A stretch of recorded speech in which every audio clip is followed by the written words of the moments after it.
And I need screen sharing again, please. And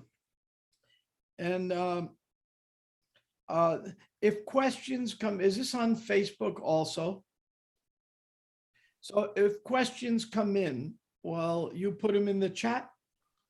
Yes, or we will just say them aloud. So Okay, so when they come in, I'll leave the chat open. Just send them to me, please. okay. Om Namo Bhagavate Vasudevaya. Om Namo Bhagavate Vasudevaya. Om Namo Bhagavate Vasudevaya. Hare Krishna, Hare Krishna. It's always an unusual honor to speak at 26 Second Avenue. As they say, that's where it all began. And I first went to 26 Second Avenue. I've told the story before, around 1968, because I'd seen the devotees chanting Jayadvaita Swami and others in the village. And I was curious. Finally, I found out where they were. There was no Googling. And when I went there, they had just moved down the street. It took me months to find where they were. And they'd moved down the street. And at that point in ISKCON, the sign had not yet been invented. We moved down the street to this address. That was an invention that wasn't going to come for decades later. So, but 26 Second Avenue always fascinated me because we all know when we get there, it's like for those who might be fans of Doctor Who, I'm not asking who you are, but some of you might have seen it. He has this box, a TARDIS that travels. And the unique feature of it is it's bigger on the inside than the outside. I mean, you can fit a whole house in it, but it's the size of an English phone booth. And in a similar way, 26 Second Avenue is like that. It's much bigger on the inside than it is on the outside. Because when you look in, it's just this tiny little place. But so many people were jammed in there, especially in the days Prabhupada was starting. And so much went on there that whenever I'm there, I'm always amazed how small it is. And it's like that. It's bigger on the inside. And when you look at it, it looks so small, but so much came out of it. So it's a special privilege to be at 26 Second Avenue.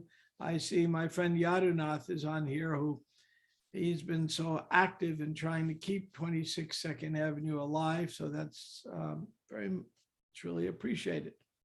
So we'll go on to today's verse. And today's verse is in this interesting second chapter of the Gita.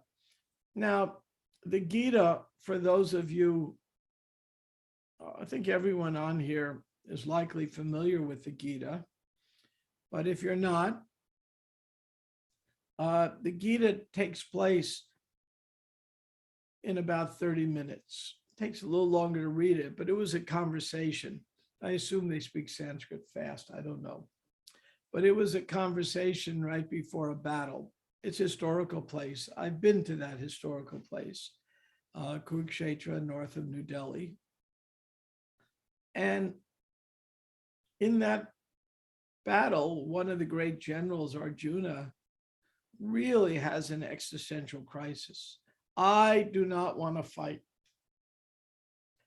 I don't want to kill my relatives, kind of like an American Civil War. I don't know my duty in life. Maybe I'll go off in the woods and be a yogi. And all of us ought to go through these existential crises. They're very healthy. I mean, when I was in college, right before exam time, I was always wonder, why am I here? This place is horrible. And I'm sure Atma, right before he took his bar exam, was thinking, is this really what I want to do? Yeah, so much suffering and all. Did you feel that way, Atma? Well, I was thinking, is it really possible that after the type of efforts that I made in preparation of the bar exam, that I could actually pass it? That's what I was wondering. Yeah, we go through these existential crises. We all go through it. So don't think that Arjuna is so different from us. He is going through an existential crisis. Why am I here? What's it about? What's going on? Maybe I should go to the woods. Have any of you ever felt like just going to the woods? I have. My whole youth, I would, due to a disability, I would hang out in the woods all the time. I just had to get away from people. So to get away from people, I hung out in the woods. And there I started thinking about philosophical matters. I was very lucky to have had that experience. I'm sure all of you have had that experience where you just realize, is this really worth it, what I'm doing? So we are in the middle of an existential crisis. So the first chapter sets the stage. In the second chapter, the whole contents of the Gita are summarized. Krishna summarized Arjuna. And we're getting to the very conclusion of the second chapter where it's all summarized. Then after that, Arjuna starts asking a lot of questions, which I hope you do. And with these questions, Krishna kind of expands upon the themes of this second chapter and lets Arjuna know what it's really all about. In this verse, which is 71, next to last verse, up until this point, Krishna has been explaining to Arjuna quite a few verses on, hey, let's get focused. Give up your sense gratification. Without peace, there's not going to be happiness. And without controlling your senses, there isn't going to be any peace. And he there's a lot of clever metaphors. One of the metaphors is that of a tortoise or turtle. When it's under duress, it pulls its head and its tail and its legs into the shell. And there's a very hard shell, and very few creatures can do any harm to it. So he gives the example. Just as a tortoise withdraws its limb, so withdraw your senses from the sense objects. Then you'll be protected. Talking about restricting sense enjoyment and how dangerous the senses are and how lust can lead us into degradation and anger and misery. Says, okay, you got to control the senses. And he finally says, before we get to this verse, that the one whose senses are restrained is certainly of steady intelligence. So, Vihaya kamanya sarvan pumas charati nispara nirmano nirankara sasatam abhigachati. A person who has given up all desires for sense gratification. And all of you who have done that, please raise your hand, and you don't have to listen to the rest of the class. Okay. A person who has given up all desires for sense gratification, who lives free from desires, who has given up all sense of proprietorship. I don't own anything, and is devoid. And here is the key word. This is the word of the day. False ego, ahankara, nira ahankara. One who has given up false ego, he alone can attain peace. So I'll read some of the purport. To become desireless, that means not have desires, means not to desire anything for sense gratification. Now, I've been with yogis who try to be desireless. Doesn't work very well. The mind is always wandering. The mind's always going, oh, I have no desires whatsoever. There was one, Prabhupada described what happens to the Mayavadis. Mayavadis are really good at this. They really have techniques, be it Zen or whatever, to get rid of their desires. So what do? Well, they withdraw their senses like a tortoise. They do these things. But because they haven't had the key, which we'll get to in a little bit, their desires come back. So there was one very famous American yogi, and he went to India and he meditated very deeply, and he felt he had received some kind of enlightenment. He understood the one behind the many. I think he really did. And then he came back to America. And when he came back, he wrote a book. And the book was quite incredible to me, because the book, he did exactly what Prabhupada said the yogis do. Prabhupada said that when the yogis are, after all their meditation, they end up doing mundane philanthropic activities because they've reached some mode of goodness by controlling the senses, but they haven't reached the transcendental platform, so they do mundane goodness. So when he got back to America, he wrote a book, and the name of the book was After the Enlightenment, There is the Laundry, meaning you have to do the mundane thing. So after enlightenment, you still got to do your laundry. And then the conclusion of the book is you ought to be nice to people. Rodney King, who started all those riots, he was beaten up by some cops in Los Angeles maybe 20 years ago. It was unfortunate. They shouldn't have done it, but somebody videoed it, and then it was shown. And then there were all kinds of huge riots in Los Angeles. And Rodney King then came out with this famous saying, "Why can't we all just get along?" And he sued him, earned millions of dollars in the police department. And then I think he died in a dumpster, unfortunately, because he never raised his consciousness. So why can't we all get along? Because we can't get along unless we raise our consciousness. Simple as that. Raising the consciousness requires a certain degree of sense control. Now, there's some easy ways to get there. We'll talk about that in a little bit. So desire, in other words, desire for becoming Krishna consciousness is actually desireless. Every one of you is on this call because you have desire to either know more or become Krishna conscious. So at this moment, you're all desireless. That's pretty good. Congratulate yourself. Pat yourself on the back. You're here. That means you've done the first step in being desireless. To understand one's actual position as the eternal servitor of Krishna without falsely claiming the material body to be oneself, and without falsely claiming ownership, proprietorship over anything in the world, is a perfect stage.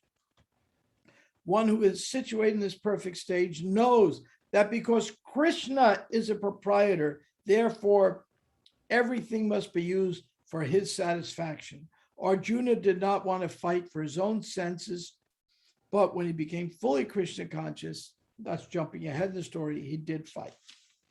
So we're going to do a little talk about some of the issues of ego, because what is this? We're talking about being desireless without false ego.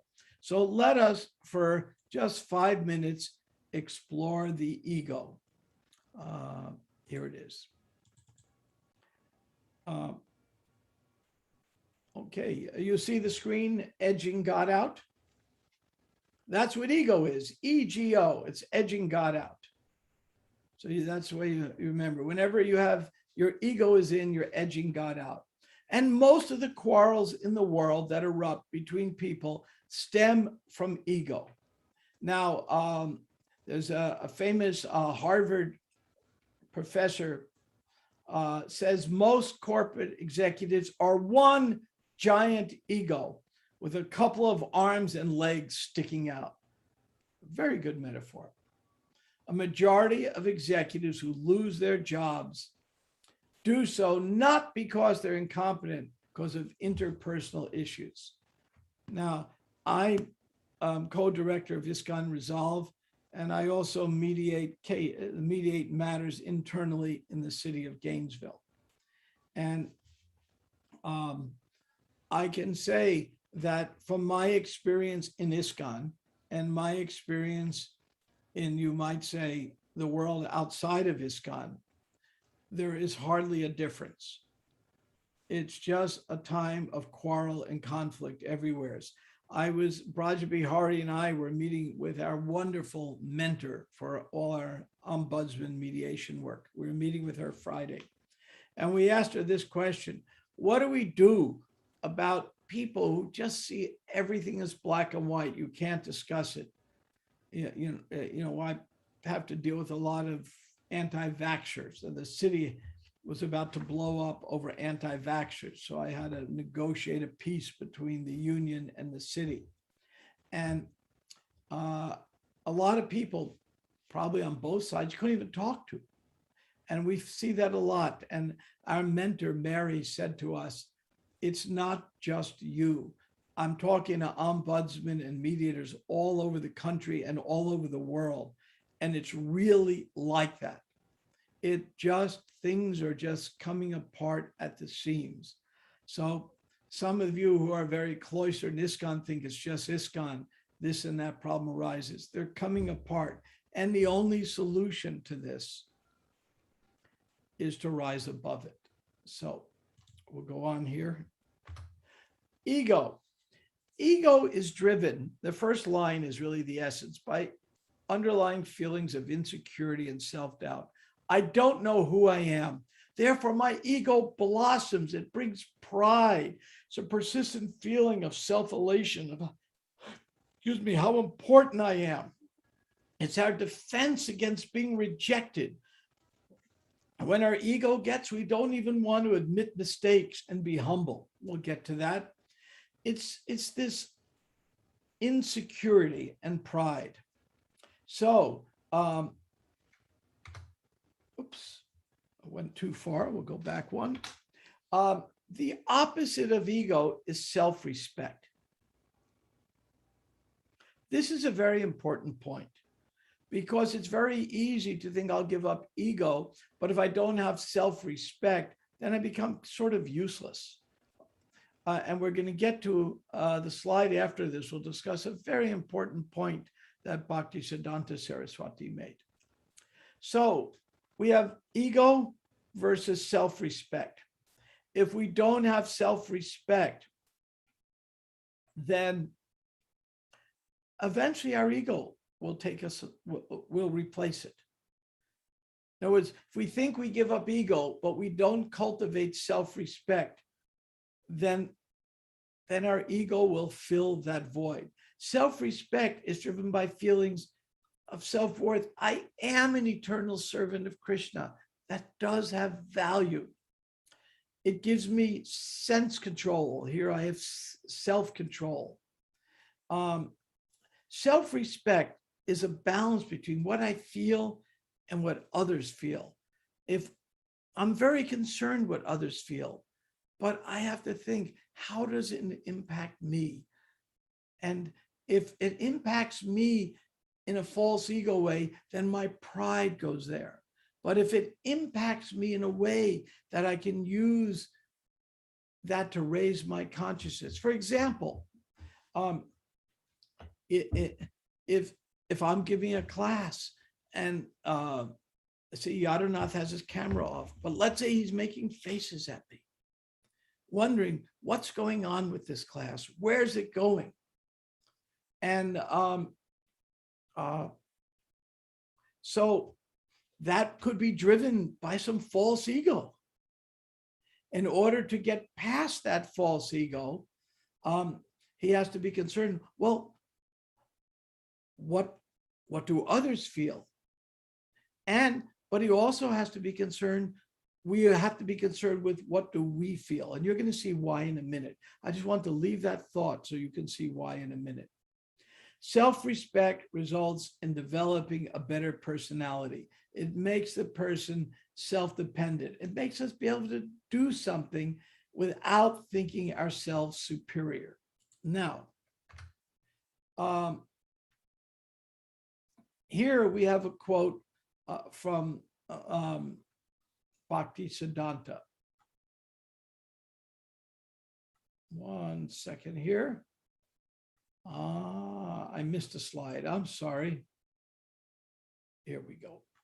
A bad day for the ego is a good day for the soul. It's a nice motto. Triniyapi sunechana. One should be humbler than a blade of grass, more tolerant than a tree. The meaning of Trinati api sunichana is not disingenuous. This is Bhakti Siddhanta, merely flaunting a show of humility. All of us have been, especially among devotees, we cultivate humility, where someone says, I am so fallen. One devotee went to Prabhupada and said, Prabhupada, I am the most fallen. And Prabhupada said to him, you're not the most anything. Smash the false ego. That's one of my favorite lines. Prabhupada has these brilliant lines. So merely flaunting a show of humility, it means actual eligibility for kirtan by a taste for the holy name and considering oneself a servant of the holy name. Service is the gateway to a taste for the holy name. Service to Guru, service to Vaishnavas, that is humbler than a blade of grass. And here's the line that gets very interesting. Bhakti Siddhanta Saraswati says, we should not become subordinate to non-devotees, but to devotees whom we beg and show respect. What does that mean? We should not be subordinate. Well, he discusses that in the next verse. The Mahajana instructed us not to display humility before everyone. To show humility towards atheists like Ravana and pretentious Brahmins is not Vaishnav Seva. If we transgress this instruction, we will never become qualified to chant the holy name or attain a taste for the holy name.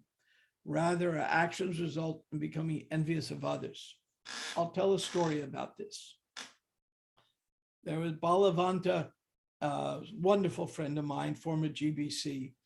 He went to hear this Bhogi yogi speak, and he brought with him some very, very humble brahmachari who just accompanied him. And this devotee typically reminded me of the devotee I used to admire at the LA Rath Yatras in the 80s. In the 80s at the LA Rath Yatra, there was an elephant. They would rent an elephant to be part of the parade. And walking behind the elephant with a bucket and a shovel was the most humble of brahmacharis you can imagine, because you knew what his service was, taking care of the elephant droppings. So that was a humble devotee. And the devotee Balavanta brought with him was like that. He was always cleaning up after everyone, as humble, as meek as you can make a devotee. So they're at this program, and Balavanta is dressed in the devotional paraphernalia. And the speaker, who was an envious rascal, started criticizing Prabhupada. You imagine criticizing Prabhupada. He said, Prabhupada wrote Gita as it is, but that's not really what it is, and going on and just nonsense stuff. So Balavanta said, well, what do I do? I'm just going to walk out. I'm not going to stand here and listen to the insults. And this super humble, meek brahmachari stood up and yelled like a lion, you will not insult my guru. I will not tolerate this. You take that back now. And the guy took it back. He took it back, and Balavanta was astounded because he was thinking, what can I do? Is an auditorium of 1,000 people, I'm going to walk out. And without a microphone, the guy said it so loud, so stunned him, he took it back. And then Balavanta and the brahmachari did walk out, but he did it. So this is the kind of thing. If we're dealing with envious atheists and we act overly humble, that will actually hurt. It will inflame our false ego. So what Bhakti Siddhanta Saraswati is saying, we're very humble with the devotees, we're humble with the innocent, but those who are atheists or demoniac, we may have to stand up to them. Take the Bhakti Vedanta Institute, which somehow or other, by a quirk of fate, I'm the director of. And how do we deal with the scientists? That issue comes up all the time. There's one book that many of you may have read called Life Comes from Life. By the way, that book is wrong. Ooh, those are strong words. What do I mean by that? Does anybody know what I mean by that book is wrong? Anybody want to take a guess? Okay. How could a book published by Prabhupada be wrong? Yes. Well, I never heard that about Life Comes from Life, but I did hear something that sounds like perhaps what you're talking about regarding a book called Dialectical Spiritualism, if I have the title right. And what I understand was wrong about that was in posing questions to Srila Prabhupada that recited some explication about a philosophy or theory propounded by others. It wasn't accurately propounding what that theory or others was. So in saying that say something in a book in which Prabhupada speaks is wrong, it's in no way saying that anything Prabhupada said was wrong. But I assume you're talking about things that were told to Prabhupada that he responded to, that those things told him in a couple cases might have been. That was a good guess. Oh. But no, but a very good guess, very smart. Here's what's wrong about it. Prabhupada never said the words in the book. I have a paper I can share with you on it that we wrote and sent to the BBT. They're going to withdraw the book. Some divisions have. One devotee who's passed away now was really into the science issue, Hamsaduda, I can say. And the conversations Prabhupada had with Sri Damodar, which are brilliant and wonderful and so enlivening, were first translated into German by him. And when he translated it into German, he made Prabhupada much more, as we say, boot in the face of the scientists. Prabhupada would occasionally use that term. But when you read the actual transcripts, which are, they're on the web, the archives has it, it's available to anyone, you can see that Prabhupada was much more nuanced than the book makes it.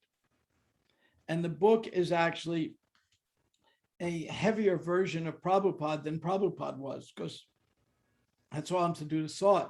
And then in a weird quirk of fate, and we have the original manuscripts, we have the corrections. The book was never produced in English directly from the tapes. It was produced from the German, translated back to English. And we've traced it out. The misspellings are all the same. Certain places were misspelled in the German edition. They would never be misspelled in the English edition, because these are names of parks in Los Angeles where Prabhupada was walking, Cheviot Hills, places like that.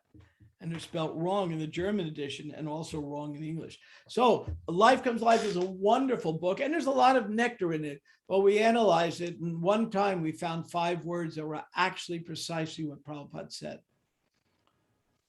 And we couldn't find that. But Dhruta Karma says, I bet I'll find it. And he found one. So, and then we have, and the reason I bring that up is, first, I like devotees to know that that isn't the mood of Prabhupada. Prabhupada wrote in his first book ever was Easy Journey to Other Planets in the late 50s in New York.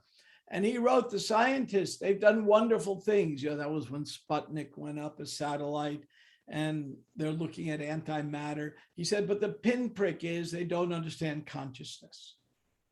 But they're doing wonderful things. And when I was in Vrindavan in 1977 at the first Life Comes from Life conference, Prabhupada was very happy we're engaging in dialogue with these scientists. He wanted us to do it. The boot in the face was reserved for those only that said life, insisted life came from matter.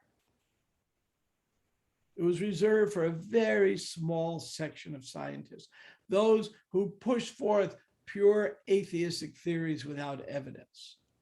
And that's what we deal with in the BI.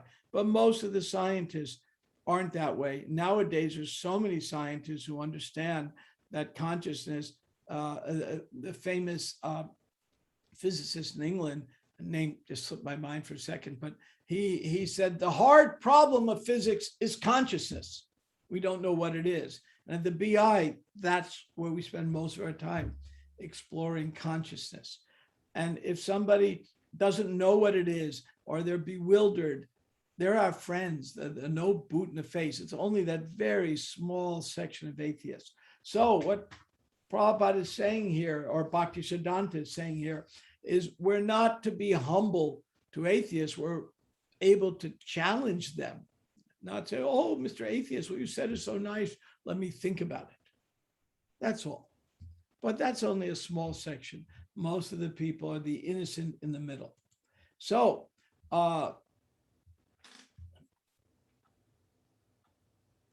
greed. So when we're giving up desires, this verse says we have to give up our sense of proprietorship. Proprietorship is based on greed. We find in the Western countries, most people have enough to eat, enough to wear, yet they're so disturbed. The mental health facilities at every college in America right now is overwhelmed. There are 2 mental diseases that have become so prominent, 2 diagnoses of mental disturbance. Can anybody guess what they are? It's not bipolar, it's 2 others. What are the 2 extremely common diagnoses at every campus in America now? And every campus, University of Florida, I know well, but every campus, their mental health facility is currently overwhelmed, sometimes months to get an appointment. ADHD. That's there, but that's not it. Depression. Yes. Who else? Depression. Anxiety. Depression is one. And the other? Anxiety. Anxiety, that's it. Anxiety and depression. It's huge. It's overwhelming. A book just came out by this brilliant author, Jonathan Haidt, called The Coddling of the American Mind. And he noticed around 1910, 2 things happened that made those entering college around 2014 the most anxious, depressed generation that we ever know to enter college. 2 things happened in 2010. Really strange things.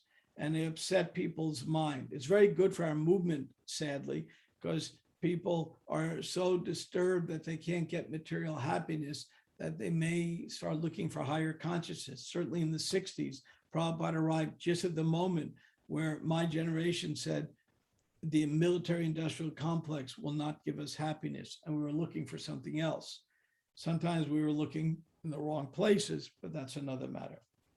So what happened in 2010 to upset the apple cart? 2 things happened. 1, there was an invention, and 2, a button.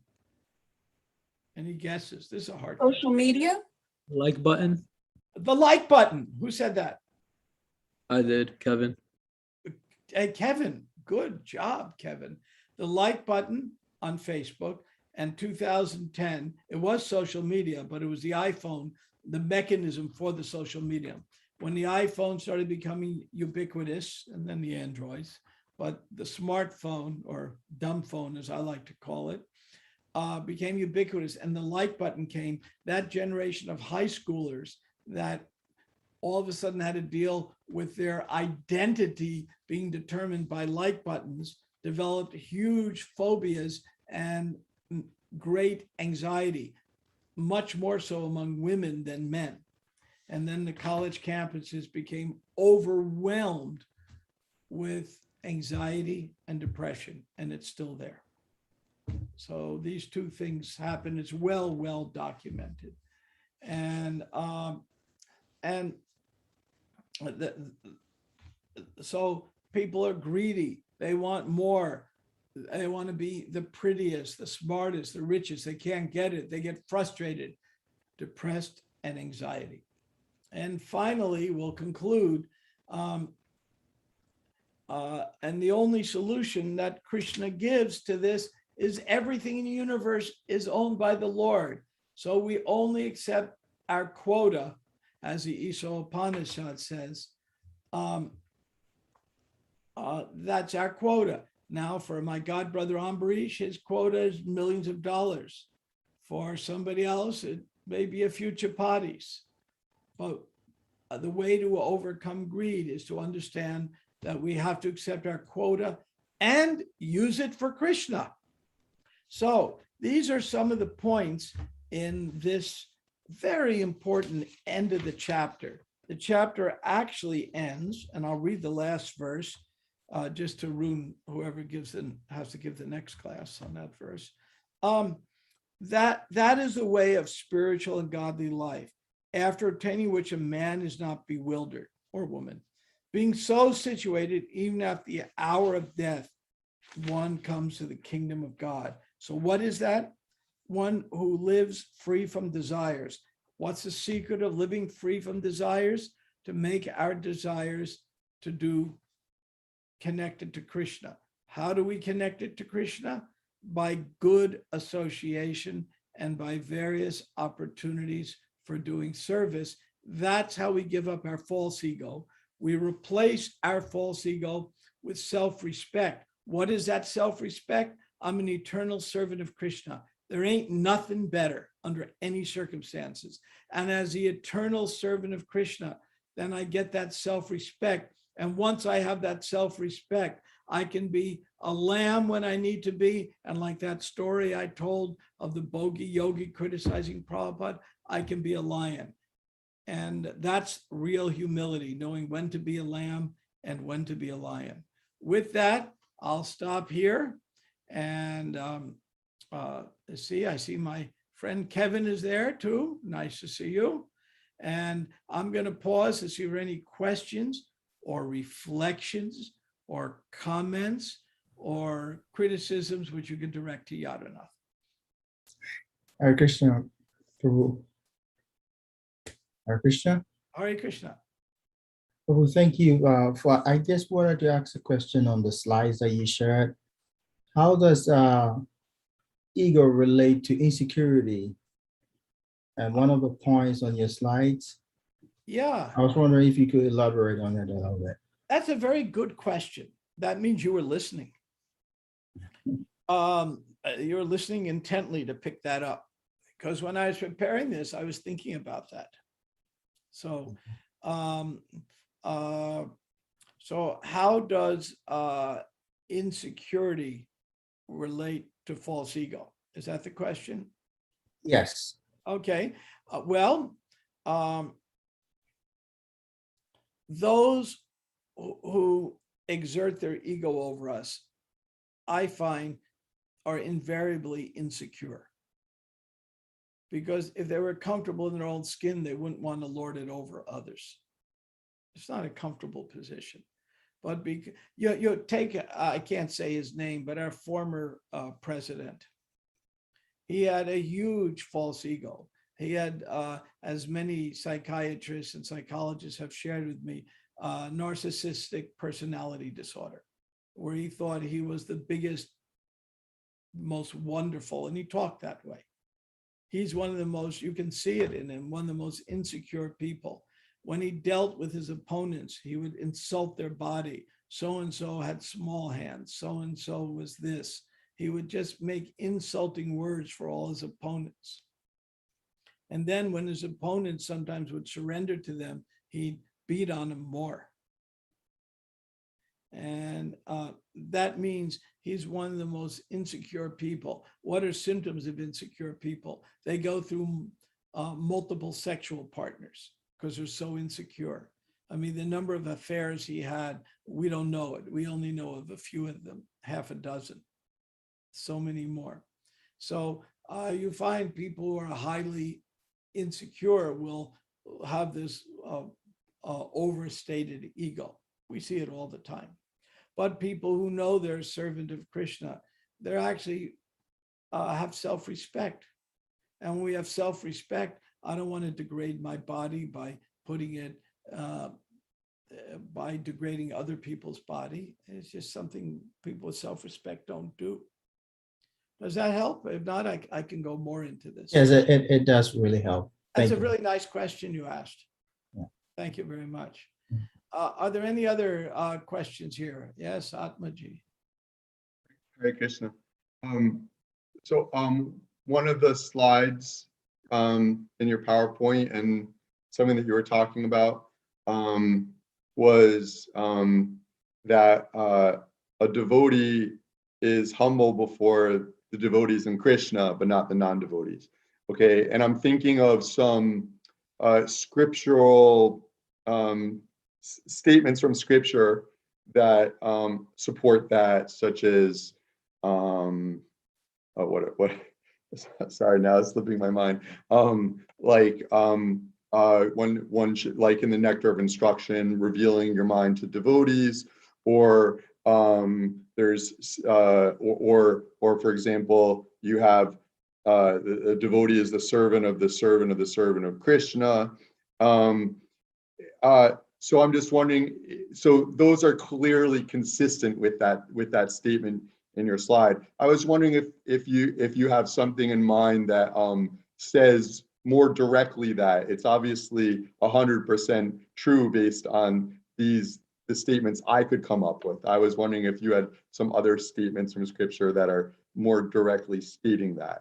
Okay, so we were asking, are there statements in scripture, or let's say statements by Prabhupada, that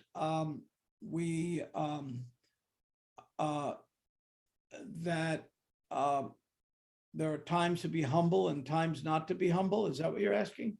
Basically, yeah, if you don't mind, because it's such an interesting point, and those were the statements that I came up with. I wanted to hear if you have some other. Well,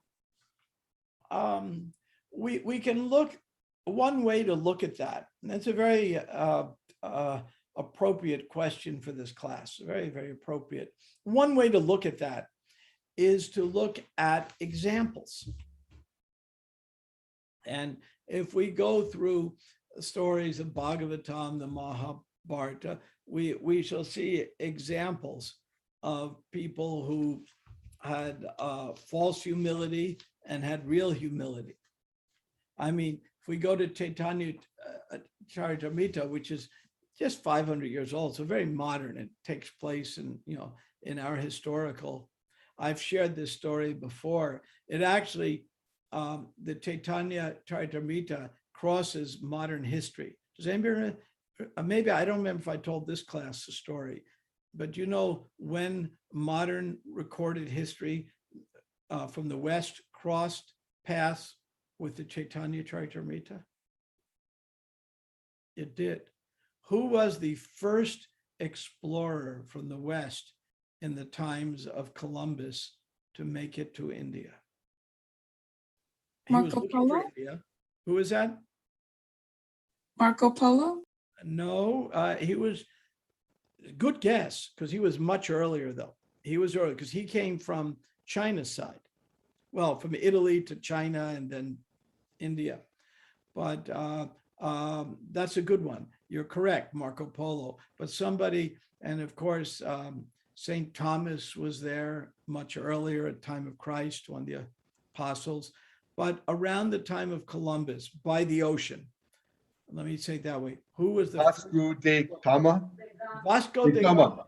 Yes. Now, when Vasco da Gama was very typical of the conquistadors from Spain, he had a journalist with him to keep notes of his great conquest because he had a lot of false ego. These notes are locked up in a vault in Portugal. The Portuguese are not anxious for people to see these notes, but somebody got to see them, a scholar. Why? Can anybody guess why these notes are locked up?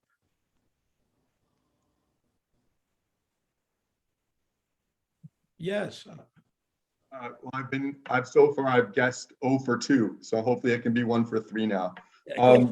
Okay, it's a guess, so it's fair to guess wrong. Because he said some things that were praising what he saw there, and that wasn't necessarily going to be popular politically with other Westerners. Okay, well, 0 for 3. Okay, but it was good though. What he did is the atrocities that were committed were so horrible by the conquistadors that later on they don't want that so public. He went to one temple when he landed. He landed in Goa, which they still speak Portuguese in Goa because he landed there. It was a Portuguese colony. And when he got to Goa, he went to a temple. It was the Kali temple. So he saw a statue of a woman being worshipped. It was really perverse looking, but he figured it was Mother Mary. So he walked in and left his boots on, but people tolerated, and he was a little respectful, Mother Mary, I can play dominoes better than you, whatever the Latin is. And so he walks in, and then he realizes it's not Mary, so he kills everyone. So this was the conquistadors. When they went to Mexico, they wiped out the Mayans. The Mayans had thousands of books, still language spoken, so they could all be translated. All but 6 were wiped out. What secrets they had that we'll never know. They burned them. And so the conquistadors, they weren't nice people. You wouldn't want to have them over for dinner, or they might want to cook you for dinner. They really weren't very nice. And so, and his chronicler talks about when he was walking in South India, he was marching inland, and he saw a big parade. And the parade was led by a giant yellowish man, Lord Chaitanya. So that's where modern history from the West crosses at Chaitanya Charitamrita. That is an interesting story. And anyway, in the Chaitanya Charitamrita, to answer his question, we find that there are many humble people, like Vasudev Datta is an extreme example. There are many proud people, like the Brahmins, who would go on and on speaking forever, and Lord Chaitanya would just sit there listening and tolerate it, and eventually defeat him. There is a saying, damned by faint praise. So after, what was the name? I just got a mental block, but Lord Chaitanya discussed for days. He went over the one verse for, and at the end of it, Lord Chaitanya. Ramananda Roy. Yeah, no, it wasn't. Well, Ramananda Roy also. Yeah, it is Ramananda Roy, but there's another Mayavad Lord Chaitanya met. Sarvabhauma Bhattacharya. Yes, and at the end of it, Lord Chaitanya says, "Thank you for your explanation. I listened." He listened very humbly. By the way, I don't understand a word of it. And then he gave his own explanation, defeated him. So that was a case of working in a humble but forceful way. So there are different ways. It's rare that devotees assume the lion-like pose. But if we want to know what to do to answer your question, the best thing is to do is to look at the examples. And we have thousands of examples between the Mahabharata and the Ramayana and the Bhagavatam. And then we have the examples of how Prabhupada did it with us all the time. Prabhupada was really good. I mean, I approached Prabhupada very humbly, and he reciprocated with me in ways that were incredible. I was in a very humble state of mind, and gave me a big hug one time and had me sit with him a few times, and just different things. Then when I finally got initiated, I got very proud. And so when next day Prabhupada's giving out the cookies, and I thought, he'll be so happy to see me, after all these years, I'm his disciple now, and and he'll do all these affectionate things he did with me before. And when he handed me the cookie, it was as if I was the clearest plate of glass you could imagine. He looked right through me. I can still see that look. And that burned my false ego in ways that I never thought I would experience this life. Best thing he could have done for me. So Prabhupada in his own dealings would deal when his dealings with Tamal Krishna Maharaj are very good that way. One time he said to Tamal Krishna Maharaj, because Tamal Krishna Maharaj was one of the best managers and leaders in all of ISKCON, without any doubt.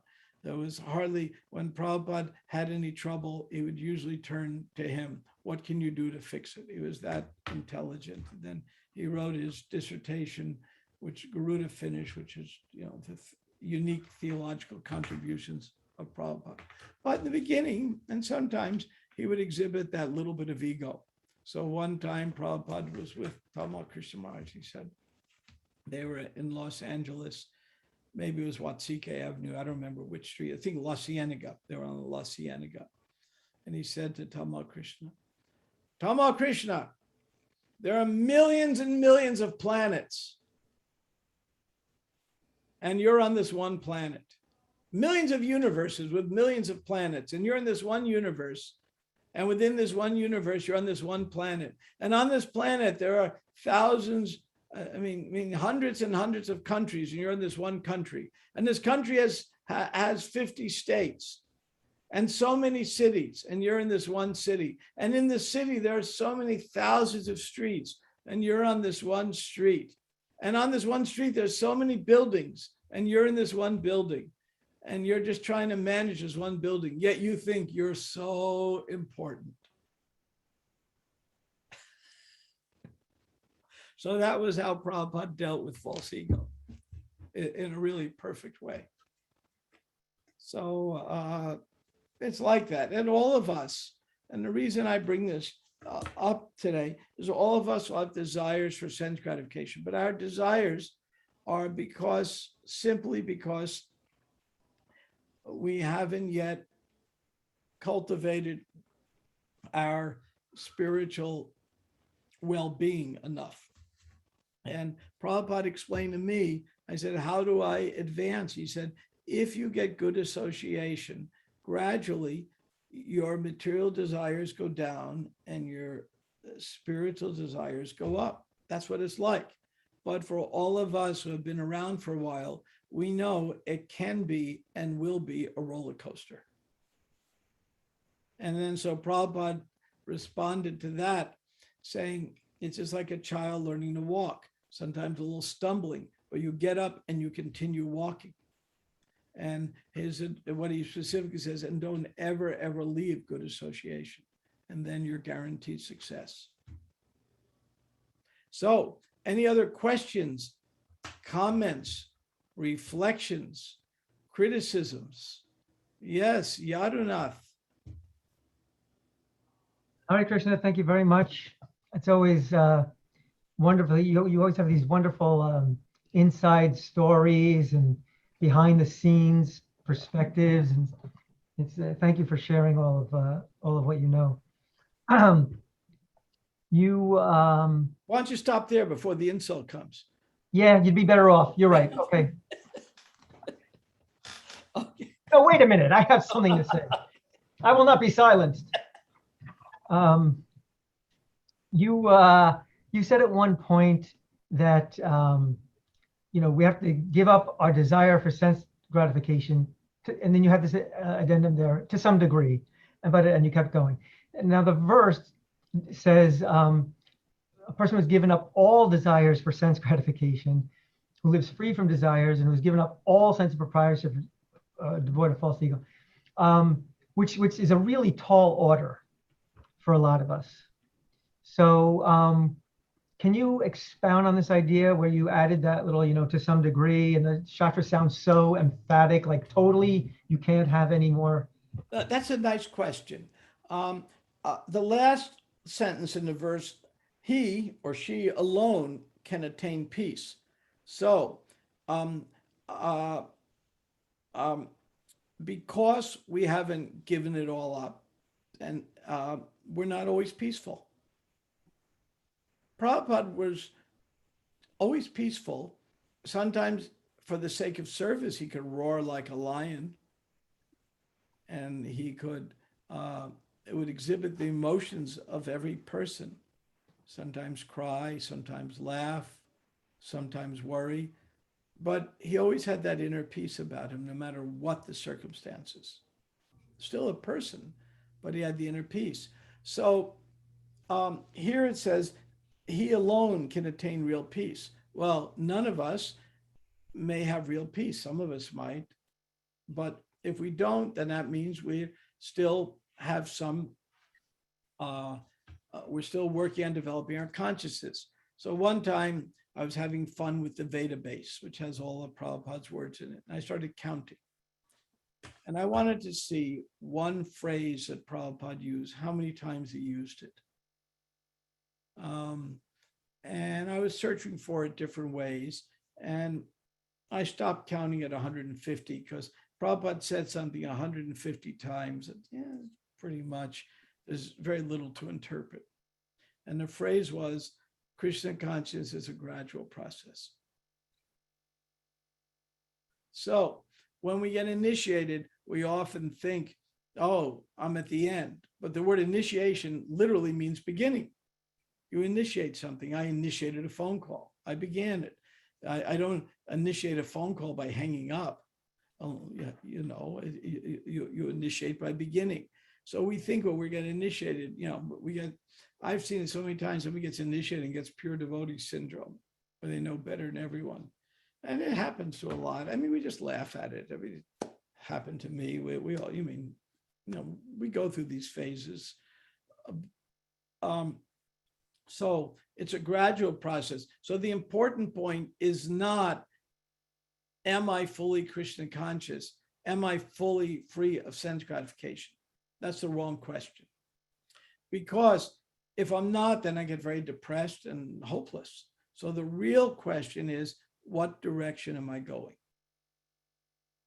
Is my taste improving? Nam ruchi, as that verse I quoted from Bhakti Siddhanta Saraswati said. Is my taste improving? Am I getting a higher taste? Do I want to chant more? Do I want to read more? Is it improving? If it's improving, then I know I'm going the right direction. If it's not improving, it's like a test you give yourself. I mean, we all have done this test ourselves. Did I eat enough? And all of us have sometimes continued eating when we did eat enough. And then we get the stomach ache and hurts afterwards. Reminds me of that joke. Somebody asked Yogi Berra, do you want your pizza cut into 6 or 8 slices? And he goes, 6, I can never eat 8 slices. So we all will have it where where the saying goes, our eyes are bigger than our stomach. And if we eat too much, we get the joy of instant karma. So we know, oops, this isn't working. So what does this mean? It means we need to be mindful. We need to be self-aware. If we're dullards, we're not going to realize, oh, I'm really not doing very well in my Krishna consciousness, or this part of it really works well.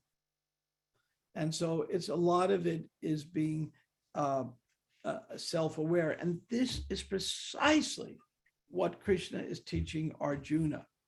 In this chapter, he's laying out the Gita, saying, these are the things you look for. Then later on, he gives them modes of nature. And these are all the symptoms. Why does he give all the symptoms of the modes of nature?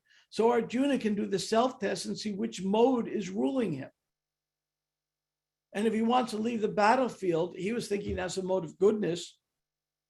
And after Krishna described it to him, he realized that's a mode of ignorance. So it's self-awareness. So he's setting the stage. And as we go on, there's all kinds of succinct, pithy instructions that every one of us can be used to judge where we're at. Did I eat enough? Now, if I don't eat enough, I get weak, then that's not very good. And Krishna says in the Gita, don't eat too little. And if I eat all 8 slices, or let's say 6 slices, because I could never eat 8. But if I eat all 6 slices of the pizza and I got a real bad bellyache afterwards, that's another self-test. I was a glutton. So we all, it's a matter of awareness. Prabhupada had keen awareness. He noticed everything about him. When he walked by on a morning walk in Juhu, and one day there was one building and somebody on the 10th floor was standing there every day. And one day Prabhupada walked by with the same group of devotees and the guy wasn't there. And Prabhupada said, where is he? Where is he? And devotees would be wondering, who are you talking about? The guy up there. He's there every day. Nobody else noticed there was someone there. So it's a matter of increasing our consciousness, which means awareness. So that's why there's so much psychology in the Gita to help us be more self-aware. Does that answer your question, Yadanath Prabhu? Yes, thank you. It's very good, except a little too much pizza talk. It's a Ekadasi up here in New York. Oh, it's a Ekadasi here too, I know. Yeah. Apart from that, it was perfect. Yeah, no, that is an issue there. Yeah, I know.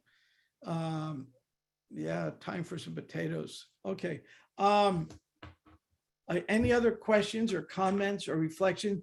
And Dr. Shasha, is there anything coming in from Facebook, YouTube, or the ethereal, whatever out there? No, we don't have like those. Yeah. By the way, you'll appreciate, Shasha, you're from Russia? Ukraine. Same thing, except don't tell that to Russians. I just gave giving a class in Russia. They're so smart, these Russians. The ones who like Ukraine, I mean. Yeah, with Bhaktivedanta Swami, he's so smart. The Russian Bhaktivedanta Institute is really flourishing. We kind of helping them get started. They're flourishing, doing such brilliant work. Oh, smart people. Okay, any other questions or comments? I'll pause for a moment. Hare Krishna, Brahmatirtha Prabhu. Always good to see you, Andrea. You're in Gainesville now? Yes, still in Gainesville. Your smile always makes me happy. Oh, thank you. Well, I can see you- that you are a self-satisfied person by your smile. oh, I don't know about that. I actually meant to take a screenshot of the slide that you had about the self-confidence and everything because I wanted to, but it's okay. I'll go back to the YouTube video and get it. I just wanted to give my appreciation for this class because a lot of times, first off, you're always like Yelena said, you always have such amazing trivia, like the Life Comes from Life book and all these other ways with a sense of humor. But I feel like a lot of times we don't talk about the self-confidence issue in terms of where it goes with the ego and more of the psychology of it all. And this really helps a lot because, as you said, it is something that it's not just college students. A lot of us that are older also struggle with like anxiety and all these kind of mental issues that come up in trying to deal with our relations with others. And my question is more about, in ISKCON, at least I've never been to, I don't know if there is, nobody's ever talked about like etiquette, if there is etiquette. So like, is that something that we should be thinking about? Like, how do we relate to senior Vaishnavas? How do we relate to, potential gurus? Like, I've never heard anybody talk about those things. And is it something that we really should know about so that we're not creating offenses needlessly? Well, that's a very appropriate question. And etiquette. There are two sides of etiquette that don't work. One is no etiquette. Yeah, unless you're a New Yorker, then that's okay. And the other is too much etiquette. And if there's too much etiquette where everything becomes a hierarchy, then there's no relationships. And hey, Ratavaja Swami, welcome. And if there's too little etiquette, then we become very uncultured. For example, when I grew up, I would never call my uncles anything but Uncle so-and-so, never by their name. Little things of etiquette like that, because it develops respect and relationships. So among devotees, we have etiquette. But there are some, let's say, swamis who I offer great respect to at quite a distance. If you see what I mean, because I really don't like what they say or how they say it. That can happen. And there's some, let's say, like Radhanath Swami. So he treats me as an equal and I treat him as my superior. So there are different etiquettes. So etiquette is I would rather have a little too much etiquette than none. But too much etiquette that can stifle relationships.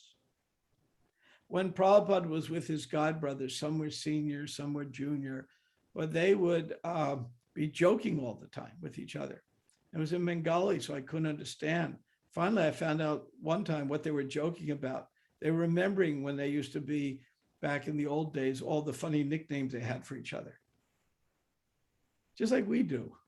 Hey, Shorty, Big Nose, or what, I don't know, whatever the names might be. They all had nicknames for each other. They were just joking and laughing about it because it was funny.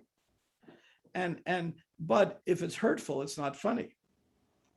So there's a certain amount of friendliness among devotees and camaraderie, and there's also certain etiquette.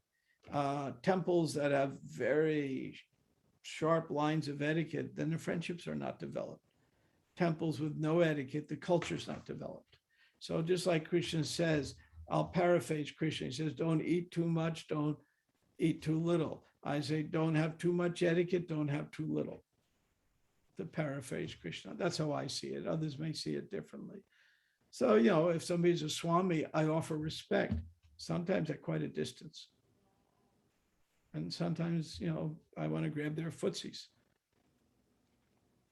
We'll see. I don't know.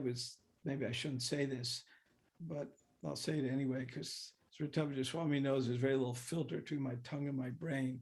I was at a GBC meeting a few weeks ago for some matter, and some of it was just going on a little bit. And one of my good friends is a Swami on there and a good friend of Sritapaja Swami. So I keep sending, whenever I'm speaking, he sends me a little joke to see if he can crack me up. And I said, when he speaks, I send him a little joke, see if I can make him crack up. So I said, there's a normal relationship. But if I was ever with him, he's a sannyasi and a GBC man. I'm going to make sure he eats before me and offer him all the proper respects. So we have to have a balance. If we're unclear of the balance, we tend to go on the side of etiquette just to be safe. But too much, myself, I much prefer just to be friends with everyone. It's just easier for me.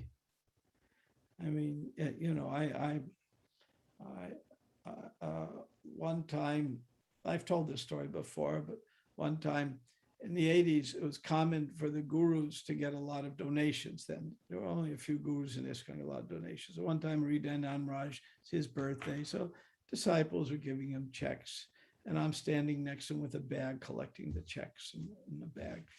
And he turns to me and he says, "Oh, it's so painful to hear everyone say all these things about me. It's so painful. It's really hard to sit here and listen to all this kind of praise." And I turned and whispered to him, "Well, you can cry all the way to the bank." But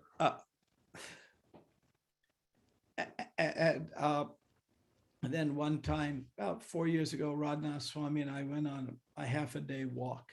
And what he wanted to discuss with me, how difficult it was.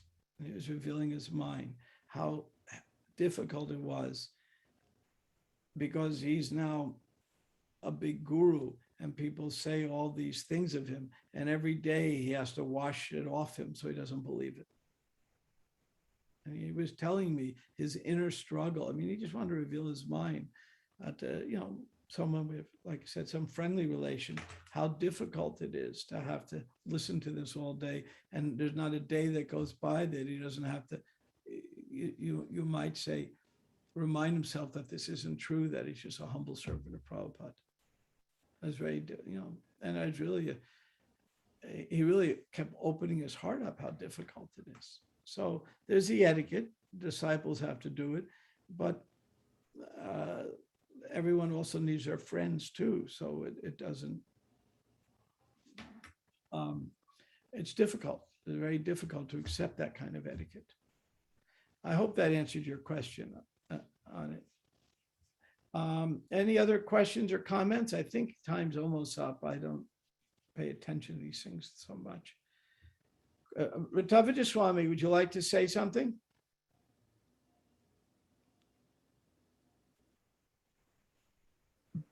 Something. That was good. That's it. You always do that to me, the same I thing you do do. to me every time, so I do. I'm happy. I just, from when you were talking about etiquette and culture, I do remember Bhakti True Swami once said, because we have a lack of culture, Vaishnava culture in our society, he said we need the etiquette because we do lack of culture. And so we just do the best we can, like you said, We definitely need the etiquette. And that's why I said, if we don't know which side to go on, better to fault on a little too much etiquette than not enough. It's kind of like the Chaitanya Charitamrita says, do not praise someone or don't criticize them, but of the two, you can praise them. Yeah. If you want to criticize someone, first praise them 4 or 5 times and then criticize. Like sometimes that's why management is so hard, because management means criticize. And management means, to go back to the pizza thing, on Ekadasi pizza, it's a different kind of dough. And on this Ekadasi pizza, you have your 8 slices and there's 12 people to feed. And that's what management's about. It's always like that. It's always. So what do you do? How do you divide up resources? And it's very important that if we keep good etiquette, even if the decisions that are made by management don't work, we'll still be respectful. There's no perfect manager. You just never happens. Just the way of this world. Okay. Thank you, Maharaj. Nice to see you. Nice to see you. Anything else, or what's next on this, Atmaji? Just chanting Hare Krishna for a couple minutes. Okay, that's a nice thing to do.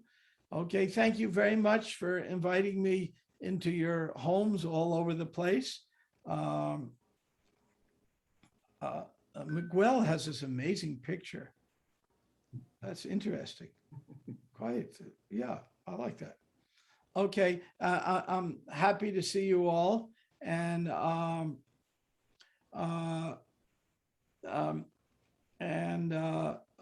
oh, hey, Kevin put a very interesting comment. I like that, Kevin. I don't know if that's true, but it's really good. Very, very good. Could be so. Very smart. Okay, thanks. Okay, thank you all very much. It's an honor, a privilege, and to be where it all began with all of you. And I wish you all to stay safe and healthy in these very weird, odd times. And these odd times are there's this, to paraphrase Charles Dickens, or to quote him actually, it's the best of times and the worst of times. So in many ways, the Kali Yuga has really gotten very ugly in age of conflict and quarrel. And what better time than to go inward and become more self-controlled on our own so that we can share with others. Thank you very much. Hare Krishna. If devotees would like to join me expressing my gratitude for Brahmatirtha Prabhu for his association this evening and sharing his Krishna conscious understanding, etc. Now is a great time. Brahmatirtha Prabhu ki jai. Jai. Right. Oh.